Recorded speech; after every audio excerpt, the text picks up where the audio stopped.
কেন তাকে মেরে ফেলতে হলো?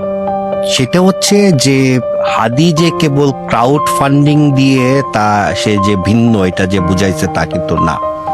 বাংলাদেশের ইলেকশনে এর আগে কেউ কেউ ক্রাউড ফান্ডিং করার চেষ্টা করছে, কিন্তু কেউ জমাইতে পারে নাই। হাদি জমাইতে পারছিল, এক্স্যাক্টলি জমাইতে পারছিল, এবং সেটাকে সে মিস ইউজ করে নেয়। যেমন আমরা একজনের নাম মানে পোলাপান ট্রোল করে বলে বিকাশ নুরু, বাম তারেক, বিকাশ তারেক, ঠিক আছে? মানে সে টাকাটাকে অনেক ট্রান্সপারেন্ট ওয়েতে করতেছিল, ডিল করতেছে। এবং আমি হাদিকে দেখছি যে বিগ অ্যামাউন্ট সে কখনোই নিত না, মানে কেউ একজন বিগ অ্যামাউন্ট দিতে যেতেছে এটা সে কখনোই নিত না। এবং হাদি এমন একটা লেভেলের ক্রাউড ফান্ডিং নিয়ে গেছিল, এমন একটা মহিলা তাকে টাকা দিচ্ছিল যার বিকাশ অ্যাকাউন্টই নেই, মানে শি ইজ নট ক্যাপেবল একটা বিকাশ অ্যাকাউন্ট কিভাবে how to operate a bKash account. এইটার বাইরে হাদির একটা বড় প্রবলেম ছিল, সেটা হচ্ছে দুইটা বড় প্রবলেম ছিল। একটা হচ্ছে হাদির একটা কালচারাল পজিশন ছিল এক, আর দুই হচ্ছে হাদি সিরিয়াসলি খুব পপুলার হয়ে যেতেছিল, সাংঘাতিক রকমের পপুলার হয়ে যেতেছিল। হাদি কথা বলতে জানতো, হাদি জমায় রাখতে পারত, এবং হাদির পপুলারিটি কি লেভেলে, মানে হাদি কিন্তু শুরুটা কিন্তু হাদির খুব ছিল, আমি বলবো বাজে ছিল, নেগেটিভ ছিল, যে সে একটা অ্যানার্কিস্ট, সে ভাঙচুর করতেছে মুক্ত, কিন্তু সেই জায়গা থেকে সেই ফ্যান বেসটাকে পেছনে ফেলে সে যেভাবে আগায় যাচ্ছিল, এবং আমি যখন দেখলাম সে নিজে প্রচুর পড়াশোনা করে, আমি তার অফিসে গিয়ে হতভম্ব হয়ে গেছি যে মানে বই আর বই, ইনকিলাব মঞ্চে বই আর বই, ইনকিলাব মঞ্চ বা ইনকিলাব সেন্টার যেটা বলো, আর তার নিজের ব্যাপক পড়াশোনা ছিল। পড়াশোনা শুধু ছিল তা না, তার পড়াশোনাটা সে বুঝতো, মানে রাজনীতির খেলাটা সে বুঝতো। সো হাদি এই পুরা সিস্টেমের জন্য একটা ভালো বিপদ ছিল। সে ফর এক্সাম্পল হাদি ধৈর্য নিছিল সে নির্বাচিত হবে না, হাদির এই প্ল্যানটাও ছিল সে যদি নির্বাচিত না হয় তাহলে ঢাকা আসনে এসে কি করবে। ঢাকা ৮ আসন হচ্ছে অন্যতম তোমার চাঁদাবাজির একটা হাব। ঢাকা ৮ আসন চাঁদাবাজি মাফিয়াদের একটা হাব ঢাকা ৮ আসন।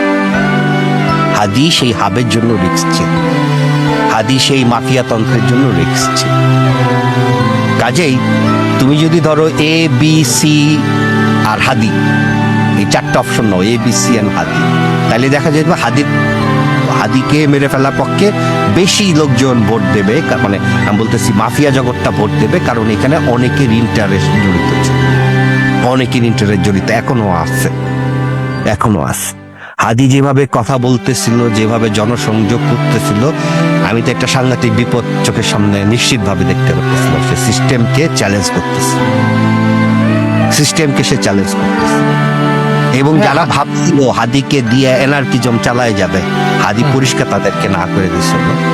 হাদি এনার্কিজমে না গিয়ে, দেখো হাদি এনার্কিজমে যায় নাই, জিয়াফত মিয়াম হতে সে যায় নাই, উল্টা সে কোনো রাজনীতিতেও ঢুকে নাই, সে একা একটা স্বতন্ত্র আসনে দাঁড়াইতেছে।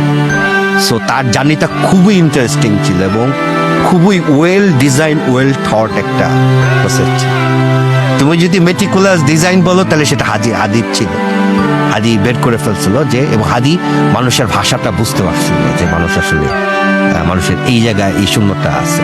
এবং হাদির সাথে আমি কথা বলছি, তো হাদি ধরো অসাধারণ একটা বিষয় সে আবিষ্কার করছিল। আমি হাদিকে তখন এই গল্পটা বললাম যে আমেরিকায় ব্যাংকে কত টাকা আছে এটা দিয়ে মানুষকে হিসাব করে না, আমেরিকা হিসাব করে হচ্ছে তার ক্রেডিট স্কোর কত, এইটা তার ক্যাপাসিটিটা হিসাব করে। তো হাদির কথাবার্তার মধ্যে ওই ব্যাপারটা ছিল। হাদি বুঝছিল যে ধরো অন্য কিছু ছাত্র নেতা যারা কত 4 কোটি 40 কোটি কত টাকা মারছে, হাদি বুঝছে যে এই টাকার কোনো আসলে ভ্যালু নাই। ক্রেডিট স্কোর দরকার, আমার দরকার হচ্ছে মানুষের, মানে আমার ক্রেডিট স্কোরটা দরকার, আমার সোশ্যাল ক্রেডিটটা দরকার।